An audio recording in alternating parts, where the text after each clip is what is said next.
নীলমাধব, এসব কি হয়ে গেল ঠাকুর?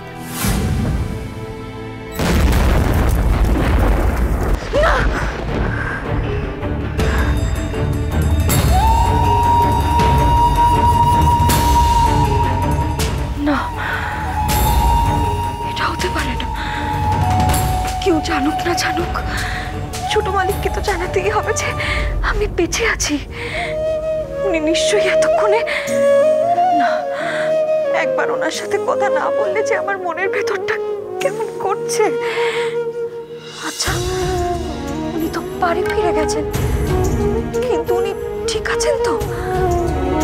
এই মরার খবরটা শুনে উনি ভেঙে পড়েননি তো?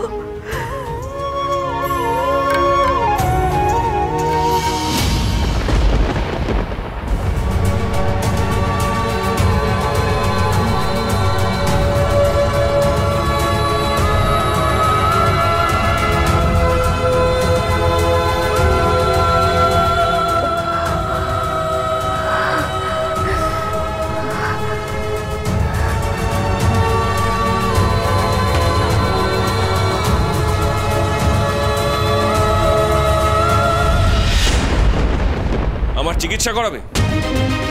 মাথা খারাপ হয়ে গেছে আমার। আর কি করবে? তোমার সময় শেষ হয়ে এসছে। চিনি এসে নিজের হাতে তোমাকে শাস্তি দেবে।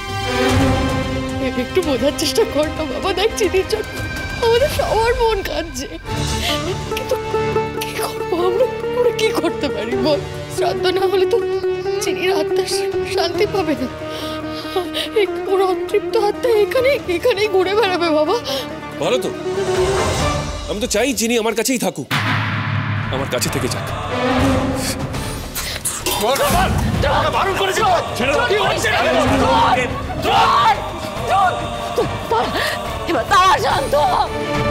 ওরে বাবা, শ্রাদ্ধ না হলে যে আবার অন্য বিপদ, মরেও নিষ্কৃতি দেবে না চিনি।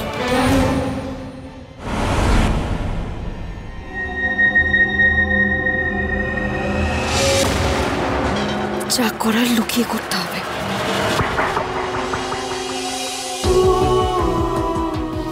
শোনো, এমার্জেন্সি কেস আছে, ডক্টর সেনকে এক্ষুনি এমার্জেন্সিতে পাঠাও, আর বাকিদেরও খবর দাও, ফাস্ট ফাস্ট।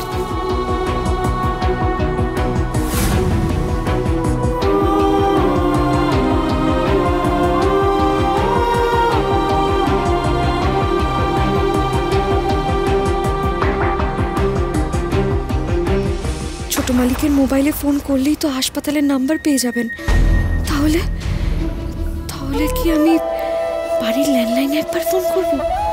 ওখানে ফোন করলে তো বুঝতে পারবে না যে কোথা থেকে ফোনটা এসছে, কে ফোন করেছে। যদি ছোট মালিক একবার ফোনটা তোলেন, তাহলে ওনার গলাটা শুনতে পাবো। শুনতে পেয়ে আমি ফোনটা রেখে দেব।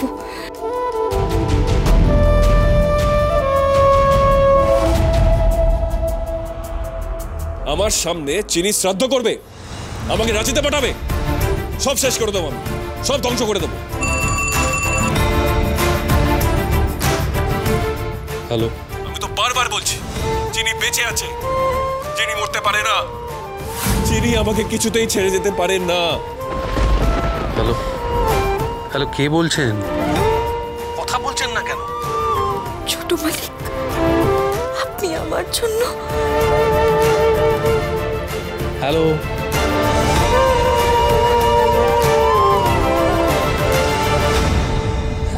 তেরি এ কি?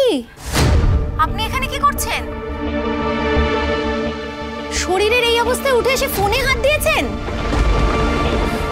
আপনি জানেন আপনার এই মুহূর্তে কিছু একটা হয়ে যেতে পারে, তাও উঠে এসে ফোন করছেন? চলুন কেবিনে, চলুন কেবিনে, চলুন। আস্তে। যে কোনো মুহূর্তে কিছু হয়ে যেতে পারে, উঠে এসে ফোন করছে। আচ্ছা, ওটা কি কোনো হাসপাতাল? কে ফোন করেছিল? ধরনের বড় দাদু নয় তো?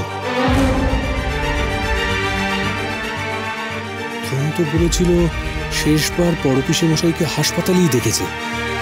উনি সত্যি সত্যি বেঁচে আছেন নাকি? না, ফোনের কাছাকাছি থাকতে হবে, আবার ফোন আসতে পারে। কেন এসেছেন এখানে? ছোট মালিক বিশ্বাস করেন যে আমি বেঁচে আছি, কিন্তু কিছুতেই তো এটা তাকে জানানো যাবে না যে তার চিনি বেঁচে আছে।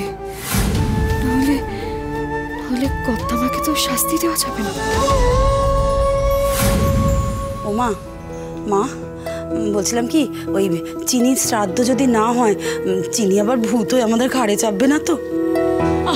বাজে বকছো কেন? শ্রাদ্ধ শ্রাদ্ধ আমি করেই তবে ছাড়বো। কিন্তু মা কি করে করবে? আজ রাত্রেই শ্রাদ্ধ হবে বাড়ির পেছনের অংশে। সবাই ঘুমিয়ে পড়ার পর সেই মতো সবকিছু আয়োজন করে রাখো তুমি। আর দ্রোণ? ও মা, মা গো, দ্রোণের চোখে তো ঘুমই নেই। এবার যা বলবো মন দিয়ে শোনো।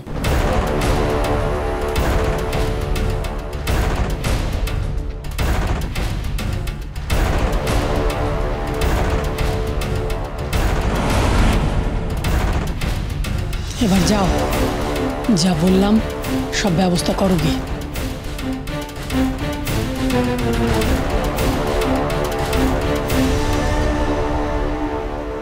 চরম শত্রুর শ্রাদ্ধ না হলেও যে এমন অস্বস্তি হয় জানা ছিল না। না না না, ভূত প্রেতকেও ভরসা নেই। কেন এমন অস্বস্তি হচ্ছে? যত পাপ বাড়ছে, মৃতের সংখ্যা বাড়ছে, তত ভূত প্রেতের ভয়টা কেমন যেন চাঁকিয়ে বসছে। কেন?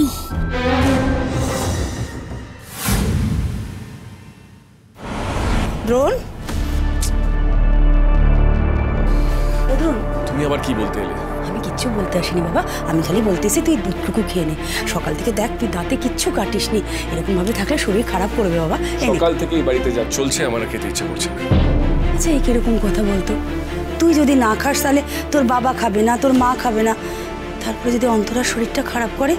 তাই বলছি তুই এই দুধটুকু খেয়ে নে, তারপরে না হয় আমি ওদেরকে বুঝিয়ে সুঝিয়ে কিছু খাইয়ে দেবো। ঝামেলা মাকে খেয়ে নিতে বলো না। এটা কখনো হয়? হ্যাঁ, তুই খাবি না তোর মা খেয়ে নেবে? এটা কখনো হয় না বাবা। এনে ধর। ফাইন, ওখানে গিয়ে রাখো।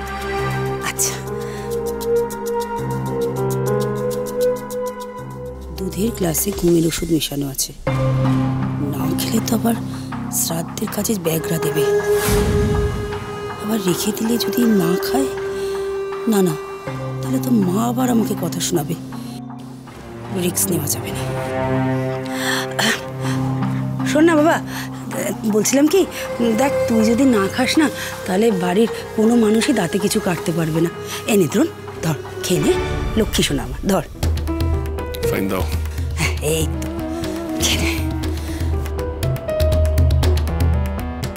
যাক বাবা, এবার গভীর ঘুমে ঘুমোবে দ্রোণ, আর সেই সুযোগে আমরা বাড়ির বাইরে চিনির শ্রাদ্ধটা শান্তি মতন করে নিতে পারবো।